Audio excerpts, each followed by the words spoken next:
नमस्कार, मैं सिद्धार्थ शुक्ला।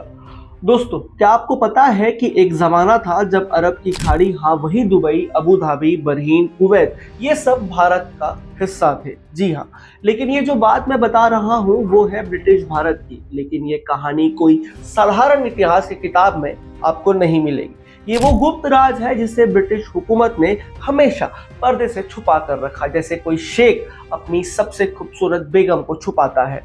तो तैयार हो जाइए, क्योंकि आज हम खोलने जा रहे हैं 20वीं सदी का वो मसालेदार रहस्य जो आपको हैरान कर देगा, चौंका देगा। और हाँ, वीडियो को आखिर तक देखना, क्योंकि अंत में ऐसा ट्विस्ट है कि आपके होश उड़ जाएंगे। तो चलिए शुरू करते हैं। बात है 1956 की सर्दियों की। द टाइम्स के नौजवान पत्रकार डेविड होल्डन को बरहीन में एक संवाददाता के तौर पर पोस्टिंग मिली थी।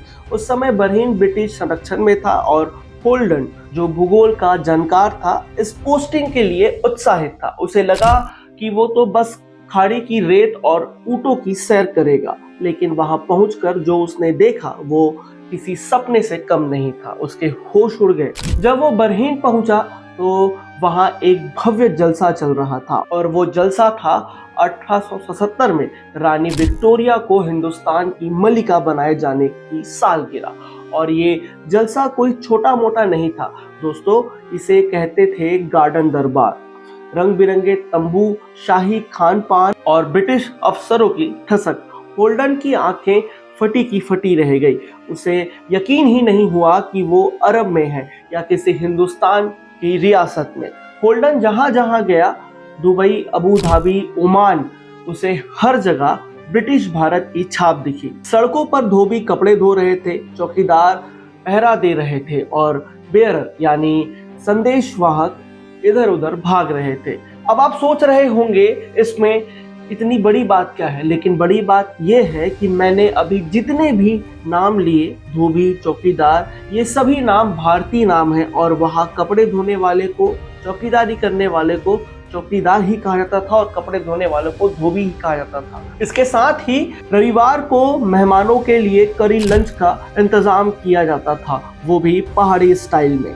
ये वही एग्लो इंडियन रिवाज था जो हिंदुस्तान में मशहूर था। लेकिन रुकिए, असली मजा तो अब शुरू होता है। ओमान के सुल्तान, जो राजस्थान में पढ़े थे, अरबी से ज्यादा फराटेदार उर्दू बोलते थे। और यमन के कुवैती इलाके में वहां के सिपाही आज भी हैदराबादी सेना की पुरानी वर्दियों में मार्च कर रहे थे। ऐसा लगता था मानो हैदराबाद से दिल्ली तक का रास्ता अरब के रेगिस्तान से होकर गुजरता हो। होल्डन ने अपनी डायरी में लिखा, ब्रिटिश राज का वो रुतबा, वो शान आज भी हल्की हल्की झलक दिखा रहा है। लेकिन ये सब कुछ पुराने वक्त से कटा हुआ है, जैसे कोई भूला बिसरा सपना। दोस्तों, अब जो बात मैं बताने जा रहा हूँ वो शायद आपको यकीन ना आए। 20वीं सदी की शुरुआत में अरब प्रायद्वीप का एक तिहाई हिस्सा ब्रिटिश भारतीय साम्राज्य के कब्जे में था। हाँ, अदन से कुवैत तक जितने भी ब्रिटिश संरक्षित इलाके थे वो सब दिल्ली से चलते थे। भारतीय सैनिक इनकी रखवाली करते थे और भारतीय अफसर इनका शासन चलाते थे। और सबसे चौंकाने वाली बात ये कि ये सारे इलाके कानूनी तौर पर भारत का हिस्सा माने जाते थे। जयपुर, हैदराबाद जैसे सियासतों की तरह अबू धाबी, दुबई, बरहीन, ये सब ब्रिटिश भारतीय की अर्ध स्वायत्त रियासतों में से एक थी। वायसराय लॉर्ड कर्जन ने तो यहाँ तक सुझाव दिया था कि ओमान को बलूचिस्तान की तरह एक देसी रियासत बना दिया जाए, और अदन, वो तो बॉम्बे प्रांत का हिस्सा था। वहाँ भारतीय पासपोर्ट जारी होते थे। 1931 में जब महात्मा गांधी अदन पहुंचे तो उन्हें वहाँ अरबी युवा मिले जो खुद को भारतीय राष्ट्रवादी कहते थे। अब आप ये सोच रहे होंगे कि ये इतिहास इतना गुप्त क्यों था, तो चलिए ये भी बताते हैं। क्योंकि ब्रिटिश हुकूमत नहीं चाहती थी कि दुनिया को पता चले कि अरब पर भारत का कब्जा है। भारत के असली नक्शे जिनमें ये इलाके दिखाए गए थे वो गुप्त रूप से छपते थे। सार्वजनिक दस्तावेज में अरब का जिक्र तक नहीं किया जाता था, ताकि ऑटोमन साम्राज्य का सऊदी शासक भड़क ना जाए। ब्रिटिश साम्राज्य के इन्हीं हरकतों को देखकर रॉयल एशियाटिक सोसाइटी के एक लेक्चरर ने कहा था कि जैसे कोई शेख अपनी बेगम को हिजाब में रखता है, वैसे ही ब्रिटिश अफसर अरब को रहस्य बनाकर रखते थे। अब देखिए 1920 के दशक तक हिंदुस्तान में राष्ट्रवाद की हवा बहने लगी थी। लोग भारत को अब साम्राज्य का हिस्सा नहीं बल्कि महाभारत की धरती मानने लगे थे। लंदन ने मौका देखा और 1937 में अदन को भारत से अलग कर दिया। किंग जॉर्ज का टेलीग्राम पढ़ा गया और उसमें लिखा था अदन का भारत से संबंध खत्म, अब ये मेरा उपनिवेशिक साम्राज्य होगा। लेकिन खाड़ी के बाकी इलाके वो 1947 तक भारत के साथ रहे, लेकिन आजादी से ठीक पहले दुबई, बरहीन, कुवैत सबको भारत से अलग कर दिया गया। और ये सब कुछ हुआ इतने चुपके से कि किसी को भनक तक नहीं लगी। अब आता है वो ट्विस्ट जिसका जिक्र हमने शुरू में किया था। ब्रिटिश अफसरों ने सोचा कि आज़ादी के बाद शायद भारत या पाकिस्तान को खाड़ी की जिम्मेदारी सौंप दी जाए, लेकिन उस समय दिल्ली के नेताओं का खाड़ी पर कोई खास रुचि नहीं थी। वो सिर्फ अपने देश भारत को आज़ाद देखना चाहते थे। इस पर एक ब्रिटिश अधिकारी ने कहा था कि खाड़ी को भारत और पाकिस्तान के हवाले करना ऐसा होगा जैसे कि शेरों के सामने मासूम जानवर को फेंक दिया हो। 1947 में भारत पाकिस्तान के बंटवारे से पहले खाड़ी के सारे इलाके ब्रिटिश हुकूमत के पास चले गए।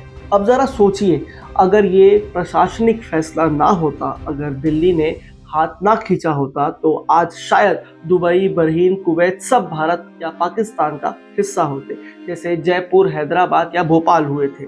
उस वक्त ब्रिटेन के प्रधानमंत्री क्लेमेंट एटली ने एक सुझाव रखा, क्यों ना भारत को ही खाड़ी की जिम्मेदारी दे दी जाए, लेकिन लंदन के अधिकारियों ने उन्हें चुप करा दिया। फिर क्या था, अगले 24 साल तक यानी 1971 तक ब्रिटेन ने खाड़ी पर सीधा नियंत्रण बनाए रखा। दिलचस्प ये है कि वहाँ की करेंसी आज़ादी के बाद भी रुपया ही रही।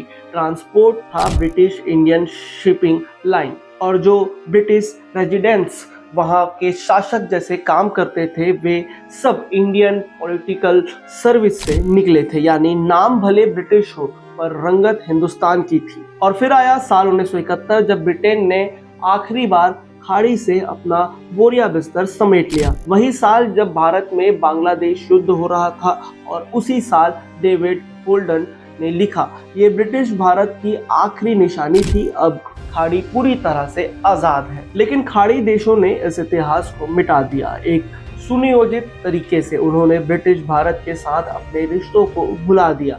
बरहीन से लेकर दुबई तक लोगों को याद है कि ब्रिटेन उन पर शासन किया, लेकिन यह याद नहीं कि वो ब्रिटेन नहीं दिल्ली था, क्योंकि वहाँ शासन लंदन से नहीं दिल्ली से चलता था। और इसकी वजह थी संप्रभुता का मिथक, क्योंकि अगर ये माना जाता कि खाड़ी की रियासतें भारत के अधीन थी तो उनकी आज की स्वतंत्रता पहचान पर सवाल उठता। इसलिए इतिहास को मिटा दिया गया, किताबों से, भाषणों से, दस्तावेजों से। लेकिन कुछ यादें कभी नहीं मिटती। 2009 में खाड़ी मामलों के विद्वान पॉल रिच ने कतर में एक बुजुर्ग से मुलाकात की।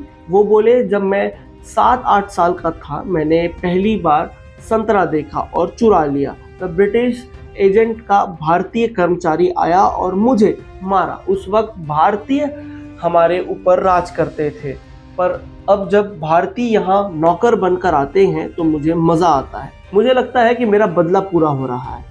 क्या आपने कभी सोचा था कि दुबई जो आज ग्लैमर, अमीरी और ऊंची इमारतों का प्रतीक है, कभी ब्रिटिश भारत का हिस्सा था? और अगर 1937 में वो फैसला ना लिया जाता तो आज के खाड़ी देश भारत या पाकिस्तान के नक्शे में दर्ज होते। तो यहाँ थी उस राज की आखिरी गुण जो चुपचाप एक फैसले से खाड़ी से विदा हो गया।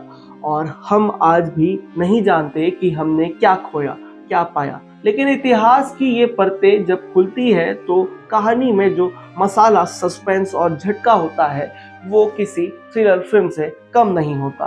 तो तब तक के लिए अब मैं इस खबर को यहीं विराम देता हूँ। नमस्कार, मैं सिद्धार्थ शुक्ला, वयम भारत।